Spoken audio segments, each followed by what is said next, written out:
Fala, investidores, sejam muito bem-vindos ao canal Planilheiro Investidor. Eu sou Adriano Costa e nesse vídeo nós vamos falar do relatório gerencial de dezembro de 2023 que acabou de sair do DEVA 11 ao DEVAN Recebíveis Imobiliários, Fundo de Investimento Imobiliário. Então a gente vai falar aqui sua performance de dezembro, ver também os gráficos aí de 2023, né, como o fundo performou.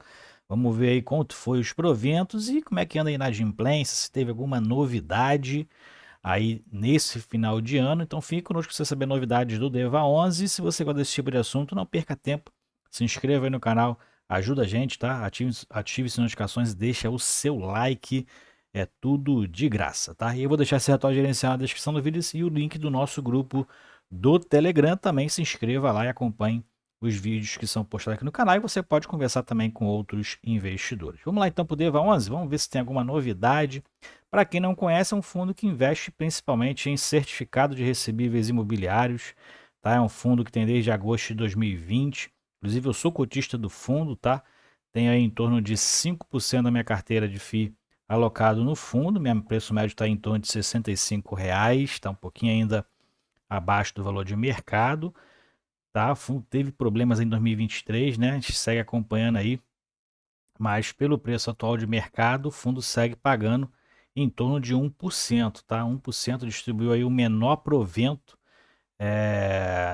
da história, praticamente, 42 centavos, né? E está no mercado em torno de R$ 41, estão pagando acima de 1% a preço de mercado, tá? Ele que para investidores em geral, prazo de duração determinado, condomínio fechado, gestão ativa, e é um título, um fundo de papel, né, de títulos e valores imobiliários. Tem o seu código de negociação na Bolsa de Valores de EVA11 e tem mais de 14 milhões de cotas emitidas, um fundo na base 100, está quase R$ 40, né? Muito abaixo, quase 60% aí abaixo da base 100, tá? Mas a gente vai ver aqui como é que ele está em relação ao seu preço patrimonial. E o fundo tem mais de 125 mil cotistas, como eu falei, eu sou um deles, e segue reduzindo, tá? A gente vai ver o gráfico aqui do fundo em relação aos cotistas do fundo. Quem gere a Devan 7 Investimentos, e quem administra a Vortex da TVM, tem taxas aqui de administração e gestão que somam 1,20% ao ano, calculado sobre o valor de mercado, então está pagando aí valores muito abaixo que se fosse o valor patrimonial, por exemplo, né? E também prevê uma taxa de performance de 10% daquilo que exceder 100% do CDI. O patrimônio dele é bilionário, né? 1,4 bilhão de patrimônio líquido. Cota patrimonial, ó, R$ 100, praticamente realmente um fundo na base 100. Então, quase 60% abaixo do seu valor patrimonial é o preço de mercado. Fundo que anuncia os seus dividendos sempre no quinto dia útil do mês subsequente que ele faz referência e paga no 10º dia útil de cada mês. Beleza? Vamos lá então falar aqui um pouquinho dos números do DEVA 11, o fundo que pagou 42 centavos por cota, dividend yield de 0,97, como eu falei, quase 1% com base na cota de mercado, o que dá em torno de 108,9% do CDI. Se for líquido de imposto de renda, né, já que o CDI a maioria das aplicações são com imposto de renda, já que e também os rendimentos dos fundos não pagam, os fundos imobiliários não pagam imposto de renda, seria 128% do CDI líquido. Bom, dividend yield do fundo está em quase 15%, prazo de duração média aí da carteira está quase 2 anos, tem 99% de proteção contra a deflação, e o ticket médio ali, né, na verdade, o que o fundo está gerando de renda dá mais ou menos inflação mais 10,6%, é um fundo high yield, 84% da carteira é com base na inflação, é um fundo aí que busca rendimentos altos, por isso é um alto risco também de investimento no fundo, tá? 93% da carteira tá adimplente, 96%. Claro que a gente tem situações ali de waiver, né? E tudo mais, não teve modificações em relação aos 2, 3 meses anteriores em relação à inadimplência. Então, 93% da carteira está adimplente, mas o preço segue caindo no mercado, porque o fundo anunciou a menor distribuição de proventos. A gente vai tentar enxergar isso aqui dentro do seu DRE gerencial. Então, 125, quase 126 mil cotistas, tá? Mais para baixo a gente verifica quanto foi aí o IPCA do mês, né? E o CDI, ó, IPCA 0,56, teve uma alta expressiva, né, em dezembro, IPCA, e o CDI 0,89%.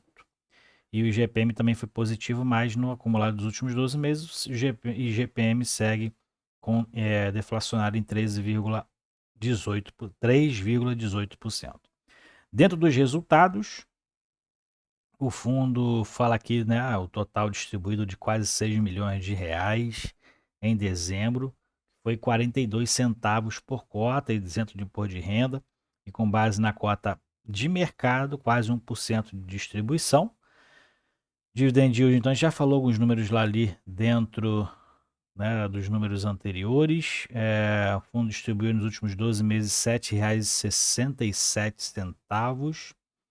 E o fundo, então, justifica aqui, né, a baixa distribuição, né, também os reflexos daquilo que aconteceu aí de inadimplência, de waivers e tudo mais. Não teve novas inadimplências, mas a distribuição ela reflete as concessões de waiver e inadimplência.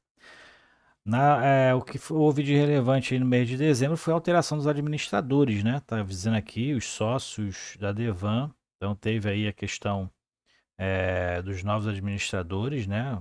Provavelmente solicitado pelos cotistas majoritários, né? Então teve aí a modificação. A gente vai aguardar se vai ter alguma mudança aí, né? Relevante em relação à gestão realmente do fundo e encaminhamento aí desses problemas, né? Dentro da demonstração de resultado, já com base no regime de caixa, essa DRE gerencial, o fundo teve aqui receitas superiores a novembro, né? Receitas totais, a gente verifica que teve os juros dos CRIs foram maiores, porém teve um impacto aqui nas despesas do fundo, né? Que quase triplicou, na verdade, em relação a novembro, quase foi 4 vezes quase mais aí quase 4 vezes mais do que novembro, né? Não dá para entender. Se pegar as despesas totais, foi 3 vezes mais do que em novembro, só que o fundo não justificou isso aqui dentro do relatório gerencial, né? A gente não identificou o porquê dessas despesas altas aqui, né? A gente não sabe se isso aqui é taxa de performance, a gente não sabe, né? Não está anunciando aqui o que vem a ser isso. Bom, total distribuído 5,9 milhões a 14 milhões de cotas, que deu 42 centavos por cota, a preço de mercado 0,97 dividend yield a cota de mercado e a cota patrimonial 0,42%, já que o fundo está quase 60% aí abaixo do seu valor patrimonial. Aqui a gente verifica a escadinha de queda, né, dos resultados do fundo, das receitas, né, e das distribuições, né? Então, menor distribuição nos últimos 12 meses, né? Eu acho que desde a história do fundo, né? 42 centavos é a menor distribuição que eu já vi aqui do DEVA 11. E o dividend yield médio nos últimos 12 meses está ali na base de 1,15%, né, de dividend yield médio, porque teve dividendos altos distribuídos em alguns meses com base, e esse dividendo aqui é com base na cota de mercado. Então, cota de mercado reduz, esse percentual que acaba ficando estabilizado. Porque o fundo agora, por exemplo, distribuindo quase 1%, mas ele está 60% abaixo do seu valor patrimonial. Então, dá uma mascarada, mais ou menos uma mascarada aqui nesse dividend yield nos últimos 12 meses, mas é assim que é calculado para todos os FIIs, né? Falando aqui de portfólio, a gente verifica que ainda está muita coisa aqui em prazo de carência, né? Principalmente naqueles mais relevantes em relação ao patrimônio do fundo, né? Como maiores participações. Alguns casos aqui de inadimplência, né? Esse rosinha aqui, que aqui é outra cor, vermelho aqui é rosa, então tem aqui um problema aqui de cor, mas dá para identificar, né? Prazo de carência aqui, esses amarelos, e os verdes estão com pagamento em dia. Então a gente tem aqui 4 aqui com ainda de inadimplência, 5, né? O uso de bem ainda está com esses problemas aí dele, né? E aqui dentro da diversificação da carteira não teve modificações relevantes, 87% são CRIs, o fundo tem uma carteira de FII aí relevante 7,8%. E dentro da subordinação, a gente vê que o fundo, pela subordinação, não é tão arriscado assim, né? Tem preferência na distribuição dos proventos nessas cotas sênior e única. E no segmento também pelo segmento a gente não vê, né? Aí maior relevância que o corporativo, que também reduz o risco através do segmento aí dos CRIs, né? E o que a gente verifica é que o fundo está quase 100% alocado aí pelo IPCA, 95,6%, tá? Em quase todos os estados da federação. E pela evolução da quantidade por estado, teve uma redução, né? O fundo reduzindo as suas participações aqui na evolução da quantidade de operações, reduzindo as suas operações, né? Ainda está em 16 estados. Andamento das obras numa média de 93% de obra performada, né? Maioria aqui 100%, como a gente vê. E dentro da carteira vendida, 84% performada, apenas um empreendimento aqui com 100% vendido. E dentro da alocação tática, que são os FIIs, né, que o fundo tem uma participação relevante, aí tem esses 4 FIIs aqui na carteira. Praticamente o que deve pagar aqui provento é o DPRO e o DVFF, né? Não sei se esse LSPA paga provento, se o BSXO com certeza não está pagando. E dentro da liquidez no mercado, o fundo manteve ali mesmo nível de liquidez, né? O valor de mercado do fundo não teve alterações relevantes em relação a novembro. Giro de cotas foi muito semelhante também e a participação do IFIX acabou reduzindo aí em relação a novembro, fundo com um volume negociado de mais de 33 milhões de reais no mercado secundário em dezembro. E aqui, dentro do volume negociado versus o preço, a gente verifica aqui que o preço está ali mantendo na casa entre 40 e 44 reais já há 4 meses, né? Mas está tendo uma variação mais relevante aqui em relação ao volume negociado, tá? Então acaba que provavelmente ele pode estar até negociando mais do que aqui no primeiro trimestre de 2023, né? Por conta do baixo preço, né, que ele está atualmente. Então, baixo preço reduz a liquidez no mercado, não reduz a liquidez, mas reduz o volume negociado, né, por conta do preço de mercado que está muito abaixo, né, do praticado lá no início de 2023.